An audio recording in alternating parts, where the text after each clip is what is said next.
Hey everyone, welcome back to learn code. आज के इस लेक्चर में हम लोग कॉल बैक हेल को बहुत ही अच्छे से समझने वाले हैं।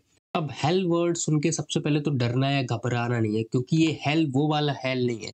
यहाँ पे कॉल बैक हेल का मतलब क्या है, आज के इस लेक्चर में बहुत ही लेमन टर्म्स में और कह सकते हैं कि सिंपल लैंग्वेज में हम लोग समझने वाले हैं। कॉल बैक्स क्या होते हैं ये मैं अपने प्रीवियस लेक्चर में बहुत ही अच्छे से एक्सप्लेन कर चुका हूँ विद कोड एग्जाम्पल के। अगर आप लोगों ने कॉल बैक वाला लेक्चर नहीं देखा तो पहले जाके उसको विजिट कीजिए, तभी आपको कॉल बैक हेल्प समझ में आएगा। तो सबसे पहले क्या करते हैं, हम लोग क्रिएट करते हैं इस लेक्चर के फोल्डर को, जो हमारा लेक्चर 37 है, और इसका नाम रखते हैं फोल्डर का सिंपल से हम लोग कॉल बैक हेल्प। क्या रखेंगे? Call back help. अब देखो, इस लेक्चर के अंदर हम लोग क्रिएट करेंगे अपनी एक index.html की फाइल, एंड सेकंड हम लोग क्रिएट करेंगे अपनी एक script.js। चलो, तो script.js फाइल भी क्रिएट कर लेते हैं। स्पेलिंग सही कर दो इसकी। अब हम लोग सबसे पहले इसकी डेफिनेशंस को समझते हैं और इसका सिंटेक्स कैसा होता है वो समझते हैं चल के। तो देखो, यहाँ पे डेफिनेशन को सबसे पहले समझते हैं। The situation when multiple callbacks are nested. Callbacks का मतलब क्या होता है ये मैं अपने प्रीवियस लेक्चर में समझा चुका हूँ अच्छे से। नेस्टेड का मतलब क्या होता है, एक के अंदर एक। जैसे अगर मेरा एक फंक्शन x है, उसके अंदर कोई फंक्शन y कॉल हो रहा है या फिर y लिखा हुआ है, इट मींस ये फंक्शन y है वो x में नेस्टेड है। सेम यहाँ पे कॉन्सेप्ट कॉलबैक्स में भी है। कॉलबैक्स अगर नेस्टेड है, वो भी मल्टीपल्स टाइम, तो यही जो सिचुएशन है वो कॉलबैक हेल कहलाती है। This situation is known as the callback hell when multiple callbacks are nested into each other. And second line अगर यहाँ पे फोकस करें तो एवरी कॉलबैक डिपेंड्स और कैन से कि waits for the previous callback. ये लाइन सुनी हुई लगती है ना, मैंने प्रीवियस लेक्चर में अच्छे से बताया था कि कॉलबैक हमेशा डिपेंड करता है अपने प्रीवियस फंक्शन पे। वैसे ही सिंपल यहाँ पे लिखा हुआ है, कॉलबैक डिपेंड करती है अपने प्रीवियस कॉलबैक पे। अब देखते हैं कि since it's code shape looks like a pyramid which is also called the pyramid of doom. तो यही जो स्ट्रक्चर होता है वो पिरामिड ऑफ डूम भी कहलाता है, क्योंकि जो कोड शेप है कॉलबैक हेल का वो एक पिरामिड की तरह दिखता है। कैसे दिखता है, चलो यहाँ समझते हैं इसका सिंटेक्स। एक कॉल बैक, उसके अंदर एक और कॉल बैक, एक और कॉल बैक। थोड़ा सा जूम कर देते हैं इसको हम लोग। तो देखो, यहाँ पे एक कॉल बैक है, उसके अंदर सेकंड कॉल बैक, एक फंक्शन के अंदर एक और function, it means call back function. फिर ये फंक्शन है, इसके अंदर एक और फंक्शन है, यहाँ पे दिख रहा है फंक्शन, फिर फंक्शन। एज एन आर्ग्यूमेंट हम पास करते ही चले जा रहे हैं, करते ही चले जा रहे हैं। टास्क हमारा first disk 3, disk 4, disk 5, disk 6, ऐसे हमारा टास्क इंक्रीज हो रहा है। तो ये जो स्ट्रक्चर है वो एकदम से पिरामिड सा दिखता है, तो इसे पिरामिड ऑफ डूम भी बोला जाता है। अब रियल लाइफ में पिरामिड ऑफ डूम कुछ ऐसा दिखता है। देखो यहाँ पे, ये प्रोग्राम का पिरामिड ऑफ डूम ऊपर था हमारे, एंड जो प्रोग्रामर का डूम है वो कुछ ऐसा है, pyramid of doom. You can imagine the situation. Okay, and so अब समझते हैं थोड़े से एक एग्जाम्पल के थ्रू। हम लोग क्या करेंगे, एग्जाम्पल के थ्रू समझेंगे इसको। तो VS कोड पे आते हैं। सबसे पहले हम लोग क्या करेंगे, HTML की कोड बाद में लिखेंगे क्योंकि हमें जरूरत नहीं है, क्योंकि एग्जाम्पल लिख रहे हैं यहाँ पे। तो जैसे सपोज करते हैं कि हम लोग डिनर पे अपने फ्रेंड्स को बुला रहे हैं, डिनर पे कॉल कर रहे हैं, इट मींस उसकी कुछ प्री रिक्विजिट भी होंगी, वो भी हमें फुलफिल करनी होंगी। वो प्री रिक्विजिट है हमारी कि हम डिनर कैसे प्रिपेयर करेंगे। अब डिनर प्रिपेयर करने के कुछ स्टेप्स भी हो सकते हैं। लेट्स सपोज यहाँ पे वो स्टेप्स ही हम लोग लिखते हैं, कमेंट में लिखते हैं। सबसे पहले अगर डिनर प्रिपेयर कर रहे हैं तो उसके लिए हमें चाहिए मेन्यू। फर्स्ट हमारा मेन्यू होना चाहिए, उसके बाद उस मेन्यू के अकॉर्डिंग हमें चाहिए ग्रोसरीज, राइट। उसी मेन्यू के अकॉर्डिंग ग्रोसरीज चाहिए, ये बात याद रखना। और जब हमारा ग्रोसरीज हम लोग लेके आ गए, उसके बाद हमें कुक करनी है अपनी मील को। तो मील है वो हमें कुक करनी है, सिंपल। एंड जब मील हमारा कुक हो जाएगा तो हम क्या करेंगे, अपनी टेबल्स को फॉर्म पे ले आएंगे, टेबल्स को अपनी जगह पे ले आएंगे। और उन टेबल्स के आने के बाद हम क्या करेंगे, अपने फूड को सिंपल सर्व कर पाएंगे अपने फ्रेंड्स को। इट मींस हमारा डिनर कंप्लीट हो गया। अगर इसी को हम सूडो कोड में भी लिखें तो देखो हम क्या कर सकते हैं।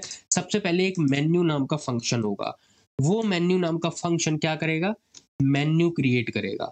अब हम मेन्यू क्रिएट कर रहे हैं, लेकिन प्रोग्रामिंग में कैसे होगा, फंक्शन के तौर पे होगा। तो मेन्यू नाम का एक फंक्शन है जो मेरे मेन्यू को प्रिपेयर करेगा। उसमें कोड लिखा हुआ है, वो मैं नहीं लिख रहा हूँ, सिर्फ कॉल कर रहा हूँ।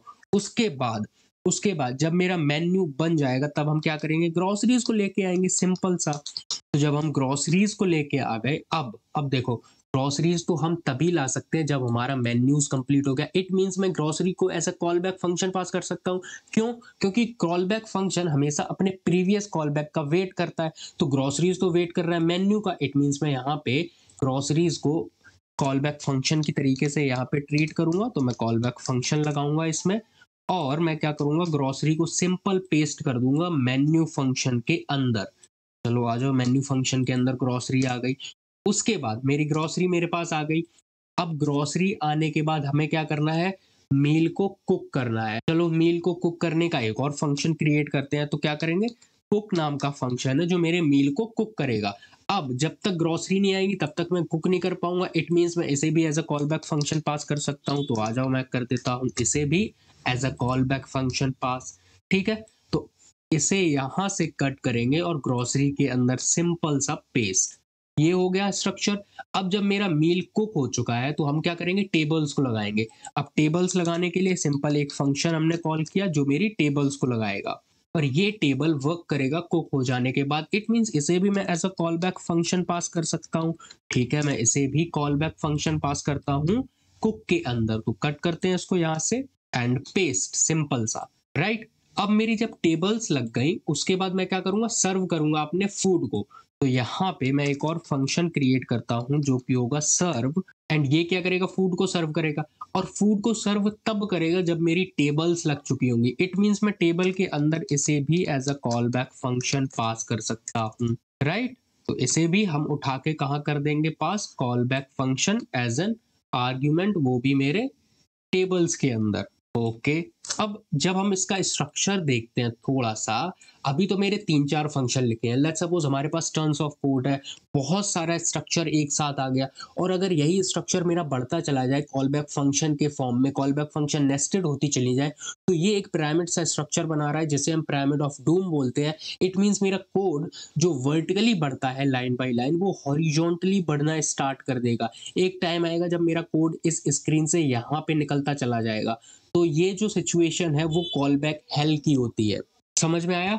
और इससे ओवरकम करने के लिए, यानी कॉल बैक हेल को हैंडल करने के लिए हमारे पास बहुत सारे मेथड्स होते हैं। जैसे कि अगर हमें कॉल बैक्स को हैंडल करना है, जो हमारी कॉल बैक हेल होती है, जो पिरामिड ऑफ डूम बन रहा था, उसे हैंडल करना है, तो हम क्या यूज करते हैं, हम कुछ मेथड्स का यूज करते हैं। सबसे पहले तो हम कमेंट्स का यूज कर सकते हैं। मोर एंड मोर कोड लिखेंगे, जिससे अगर कोई डेवलपर कम्युनिटी एक प्रोजेक्ट पे काम कर रही है तो वो कोड के कमेंट्स पढ़ के पता लगा पाएगी कि यहाँ पे हो क्या रहा है। जैसे मैंने यहाँ पे कोड लिखे, सबसे पहले menu, then groceries and cook meal, tables and सर्व।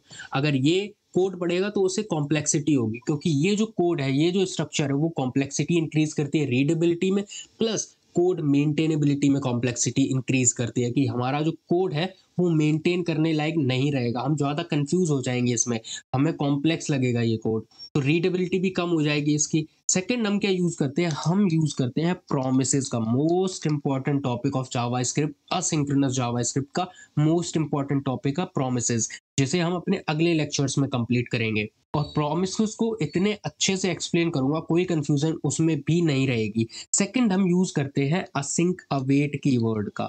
ये जो असिंक अवेट कीवर्ड है, इनका यूज भी हम करते हैं कॉल बैक हेल को हैंडल करने के लिए, कॉल बैक हेल की सिचुएशन से ओवरकम करने के लिए। तो समझ में आया कॉल बैक हेल क्या होता है, और ये कैसे हमारे कोड को हॉरिजॉन्टली इंक्रीज करते हैं वर्टिकली की जगह। तो और कॉल बैक हेल से हम लोग कैसे हैंडल कर सकते हैं अपने कोड को, कमेंट्स के थ्रू, प्रोमिसेस के थ्रू एंड असिंक अवेट के थ्रू, ये जो कीवर्ड्स हैं इनके थ्रू हम लोग कॉल बैक हेल को हैंडल कर सकते हैं। तो आई होप आप लोगों को ये लेक्चर बहुत ही अच्छे से समझ में आया होगा। सो मिलते हैं नेक्स्ट लेक्चर में एक नए टॉपिक के साथ। देन तब तक के लिए बाय बाय।